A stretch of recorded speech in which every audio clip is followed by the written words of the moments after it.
Hey, Pop Genius, welcome back. Are you interested in the stock market, but have no idea where to start or how to get involved?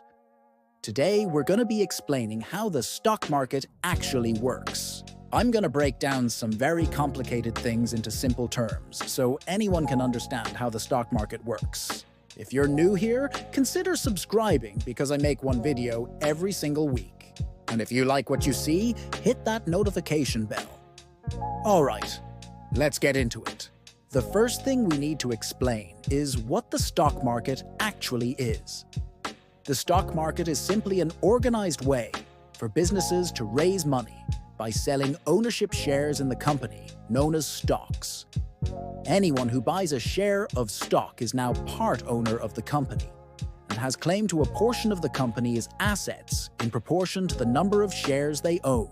However, just because you own stock in a company doesn't mean you own a piece of their products or services. For example, if I buy stock in Ford Motor Company, I don't own a piece of any particular Ford F-150 truck. Instead, when you buy stock in a company, you're actually buying a tiny piece of ownership in the entire company. But why do companies want to sell their ownership in the first place? Well, many companies are started by entrepreneurs with big dreams and even bigger visions. They have great ideas and believe those ideas will turn into successful businesses. But starting a business takes a lot of money. Think about it.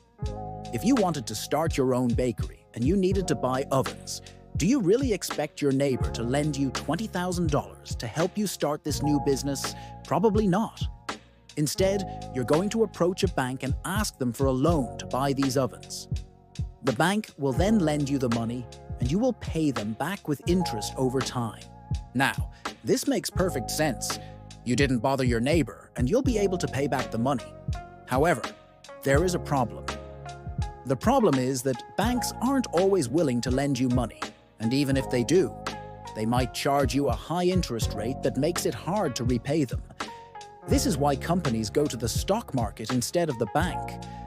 By selling shares of ownership in their company, they can raise a lot of money from a lot of different people and avoid paying high interest rates. For example, let's say I wanted to start my own lemonade stand. I would probably spend $5 to buy all the supplies I need, and then I would sell shares of my lemonade stand to 5 different friends. Each friend would give me $1 in exchange for a 20% share of the profits of my lemonade stand. If I sell enough lemonade, maybe I'll make $10 in profit. Now I would take 20% of that $10 and give it to each of my 5 friends as payment for their investment.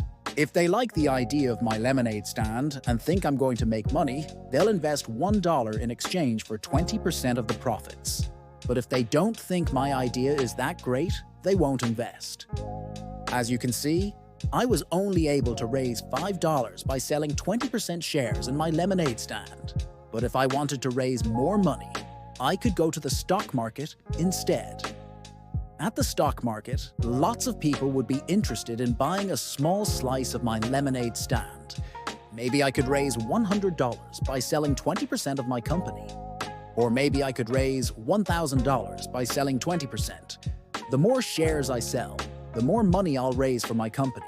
However, I need to remember that each person who invests money into my company is now a part owner. If I make $10 in profit, I need to give each of my investors 20% of that $10 because they own 20% of the company. If I make $100 in profit, I'll give away 20% of that $100 to my investors.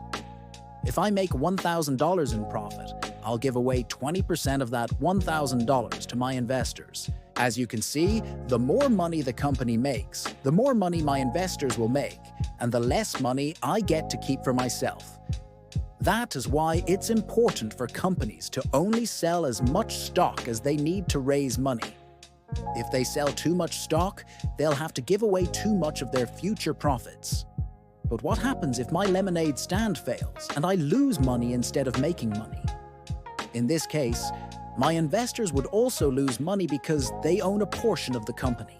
However, most companies try really hard not to lose money because if they do, the people who own stock in the company will be upset and may sell their stock in the future. The next thing we need to explain is how investors make money. There are two ways that someone who owns stock in a company can make money. The first way is through dividends. A dividend is a portion of the company's profit that is paid out to the shareholders. Every company is different, and each company decides for themselves how much they want to pay out to shareholders. Some companies choose to pay out a lot of their profits, and other companies choose to pay out very little. Generally speaking, larger companies tend to pay higher dividends than smaller companies. The second way shareholders make money is by increasing the value of their stock. Let me explain. Remember when we talked about how companies could raise money by selling shares of ownership? Well, if a company wants to raise even more money in the future, they can do the same thing again. However, the price they sell their stock at will probably be higher the second time around compared to the first time they sold it. This means that if you bought stock in the company the first time around, you can sell that stock for a profit to someone who wants to buy it. For example, let's say I sold 20% of my lemonade stand for $10. Later on, I decide to sell another 20% of my company for $15. If you originally bought 20% of my lemonade stand for $10, you could sell that same 20% stake for $15. In this example, you made a $5 profit on your initial $10 investment. That's a 50% return on your investment. Now, what if I were to sell another 20% of my company for $20? Well, now you could sell your original 20% stake for $20. In this example, you would make a 100% return on your initial $10 investment. As you can see, the more shares a company sells, the more money investors can make. Now, what if my lemonade stand loses money instead of making money? Well, in this case, the value of my stock would decrease, and you would lose money if you sold it. The third thing we need to explain is how to actually buy and sell stock. The easiest way to buy and sell stock is to use a brokerage account. A brokerage account is simply an account that allows you to buy and sell stock. There are dozens of different brokerage accounts to choose from, and each one is slightly different.